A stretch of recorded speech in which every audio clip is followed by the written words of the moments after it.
हम सबने लगभग एक कहावत सुनी होगी कि आंखों से काजल चुराना, लेकिन ऐसा करते हुए शायद ही किसी को देखा होगा। लेकिन देश में एक ऐसा शख्स भी पैदा हुआ था जिसके लिए ये सब कुछ मुमकिन था। उसके पास गजब की हुनर थी, लेकिन वो अपने इस हुनर को अगर सही काम में लगाता तो आज हम और आप अच्छे सेंस में उसकी बात कर रहे होते। उसका नाम नटवर लाल। नटवर लाल, जिसने 2 बार ताजमहल, 1 बार लाल किला, 1 बार राष्ट्रपति भवन और 1 बार 547 सांसदों समेत पूरे संसद भवन को बेच दिया।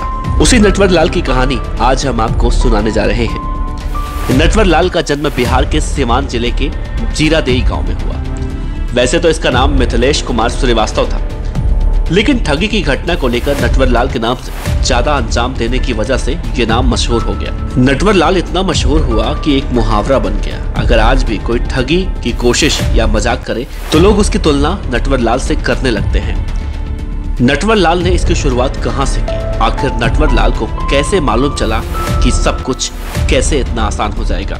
नटवर लाल ने वैसे तो वकालत की पढ़ाई कर रखी थी, लेकिन उसका वकालत में मन नहीं लगा। वो तो कुछ और ही करना चाहता था। उसने ठगी और चोरी का रास्ता चुना। नटवर लाल की सबसे पहली चोरी 1000 रुपए की थी, जो कि उसने अपने पड़ोसी के नकली दस्तखत करके बैंक खाते से निकाल लिए थे। और तब उसे ये मालूम चला कि वो किसी के भी जाली सिग्नेचर करके उसके पैसे उड़ा सकता है। बस फिर क्या था, उसने इस हुनर का बखूबी इस्तेमाल किया। नटवर लाल के बारे में एक चौंकाने वाली बात, नटवर लाल को अंग्रेजी ज्यादा अच्छी नहीं आती थी, लेकिन जितनी आती थी उतनी बहुत थी उसके लिए। अगर और ज्यादा अंग्रेजी आती तो शायद भारत ही नहीं, विदेशों में भी आज हम नटवर लाल के कारनामों की कहानियां सुन रहे होते। एक बार उसके पड़ोस के गांव में उस समय के राष्ट्रपति डॉक्टर राजेंद्र प्रसाद आए हुए थे। नटवर लाल को उस समय डॉक्टर राजेंद्र प्रसाद से मिलने का मौका मिला। नटवर लाल ने राष्ट्रपति डॉक्टर राजेंद्र प्रसाद के सामने अपनी इस कला का प्रदर्शन किया और राष्ट्रपति के हूबहू हस्ताक्षर करके सबको हैरान कर दिया। नटवर लाल ने देश के राष्ट्रपति से कहा कि अगर आप कहें तो मैं विदेशियों से उनका कर्जा वापस करके उन्हें भारत का कर्जदार बना सकता हूँ। तब डॉक्टर राजेंद्र प्रसाद ने उसे समझाते हुए साथ चलने को कहा और नौकरी दिलवाने की भी बात कही। लेकिन नटवर लाल को नौकरी कहाँ करनी थी, उसे तो अपनी मनमर्जी का करना था। नटवर लाल के हाथ में एक ऐसा जादुई चिराग लग चुका था जिससे वो कुछ ऐसा करने वाला था कि जो कोई भी साधारण व्यक्ति सोच भी नहीं सकता। वो जादुई चिराग था राष्ट्रपति का हस्ताक्षर, जिसका प्रयोग करके उसने 3 बार ताजमहल, 2 बार लाल किला और 1 बार राष्ट्रपति भवन बेच दिया। नटवर लाल इतने पर रुका नहीं।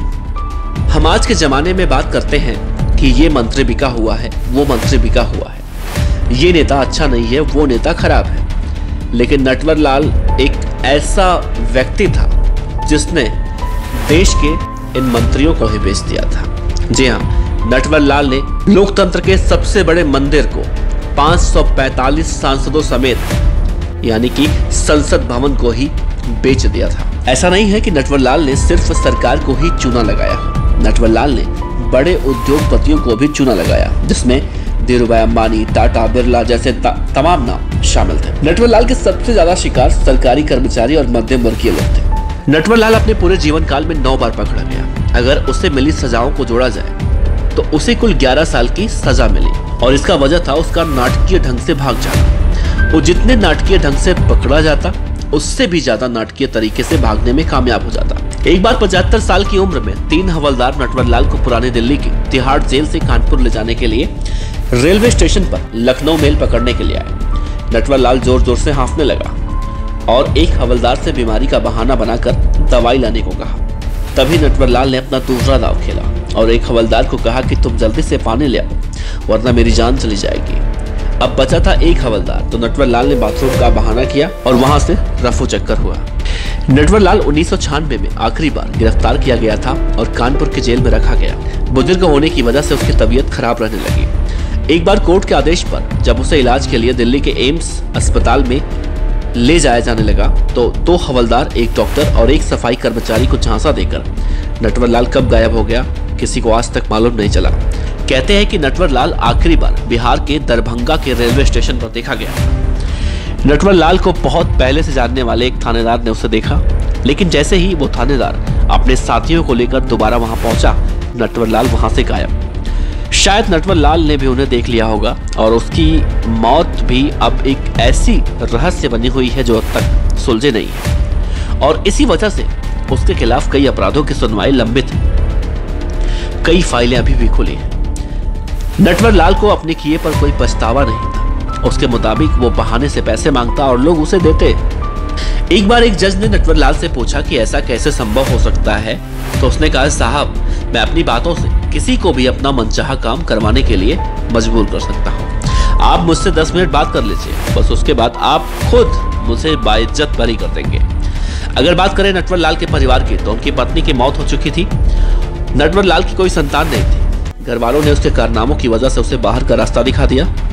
नटवर लाल का भाई कहता है कि 1996 में नटवर लाल की मौत हो गई थी, लेकिन आज तक नटवर लाल की मौत का सबूत नहीं मिला, जिसकी वजह से कई सारी फाइलें अभी भी खुली हुई हैं। और इस तरह से सदी का महान अपनी मौत से भी सबको धोखा दे दिया।